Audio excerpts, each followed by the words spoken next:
Paul, one thing I didn't ask you about on Tuesday was the new contract for Nathaniel Mendez-Laing. How pleased to get that sorted and settled? Yeah, really pleased for him as well. His performances have merited it. He's an important part of our team and squad and group. Really good, makes all the right decisions. We're trying to get as many minutes out of him as we can by balancing his training a little bit more. And he's been really effective. He's an absolute weapon, isn't he? So there's no disputing it. So the team are significantly better with him in it. So he's one of the players that we want to keep. And yeah, really pleased that he stayed. Obviously, he wants to play in the Champ again. So that's the intention of everyone in there. So yeah, really pleased for him. Yeah, and pleased that he wants to stay. That's the honest truth. Yeah, talking to him this morning, and he talked about how he feels at home here and feels at home playing under you. How nice is that to hear? Yeah, I mean, it's a nice home to have, isn't it? I wish I had like 28 acres and a swimming pool. But yeah, I can imagine him feeling at home here.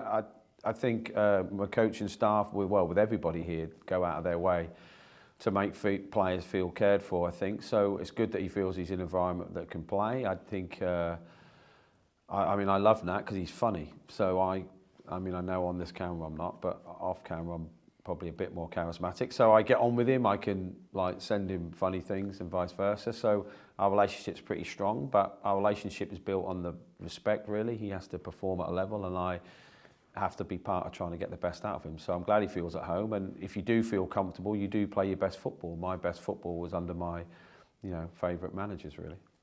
I know you always have a lot of plates spinning, and that is one contract renewal ticked off. I mean, can you give us a sense of just how much you are having to juggle at the moment with the window being open as well? It's just constant that, pulling and pushing all the time. And there's never, until February the 1st, that's why most managers really like October, November. And weirdly, I don't think you can ever judge a team in the first 8 weeks because there's still so much to happen. Some players might go before the end of September, some might come in. Then you get, more often than not, the better teams, October, November, December, get a good run together. And then sometimes you can get the flip the other way in January. So everyone wants to improve their squad in January, but what you don't want to do is weaken it. So there's two parts of it. You're trying to keep hold of these and you're trying to get these in.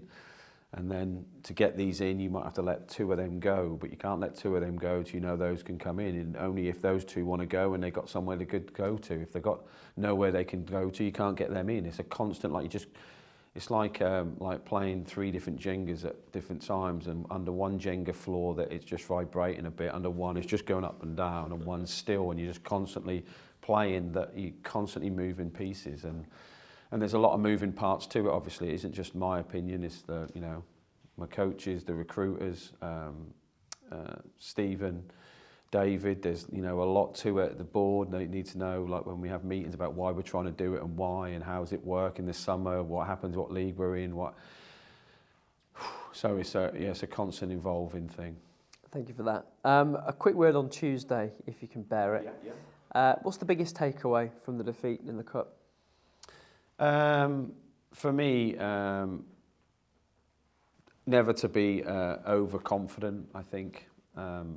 It wasn't me, I wasn't overconfident, I'm not overconfident in anything. I just think that there's a thin line, which I think I said to you beforehand, between confidence and arrogance. And if you go into the point of arrogance, I'm not saying the lads consciously went into it, but if they thought, I think we'll be all right tonight, you just can't play like that. And the best players in the world do the best things consistently well all the time. And we didn't do the basics consistently well the other night to win a game. So we should have won it. If we played at our best, we would have won it. But collectively, and this is from 1 to 11, no one is exempt from criticism. We just weren't good enough. So I think we need to learn that, if you ever think that you can just turn up, you can't. And that has been a rude awakening in the Crew game as well. So it isn't the first time it's happened. And over the course of the season, you're not going to have 52 amazing performances. I know that. But I think that's the biggest takeaway for me, that you need to keep your standards at all times. And is that the major message going into Monday night as well? Yeah, I mean, I'll show the lads today. There's a couple of good things, but mostly things that, it doesn't take an ability to win that header. It doesn't take an ability to pick the right pass. It doesn't take that ability as a fullback to be a bit higher to miss out the press. Those are just conscious choices, and you just got to make better choices. Burton on Monday, a local derby of sorts. Yeah. Do you have to prepare any differently for the emotions of that? No, I don't think so. No, I don't. It's sometimes a bit different away from home, but at home we just have to, whoever we play at home, we just have to be right on song. The opposition, if it's a local one or not, I don't think it makes any difference. I think whichever team we play here come and raise their game. Speaking to the Bradford staff after, I know how much it meant to them and how much they want to get that performance out of their team every week as well. So I know that Pride Park gets the best out of other teams, and we have to get the best out of ourselves to win. So I don't look at it as any different now. Squad looking okay? Yeah, as I speak now, I could leave here now and 3 are gone, but hopefully not. Look okay. Foz is an issue. His calf is quite severe, so we're going to have to keep a monitoring on that. And Waggy, unfortunately, had a problem in his rehab, so he's going to be out a little bit longer as well. But Corey's back in the group today, which is good. Weirdly, Wardy and Kane aren't 100%, so I'm going to have to go and tell Corey he's down my right back, so that'll go down great. That is a joke if he's watching it, by the way, because they get a bit sensitive. But apart from that, I think we're okay. Thanks, Paul. Thanks.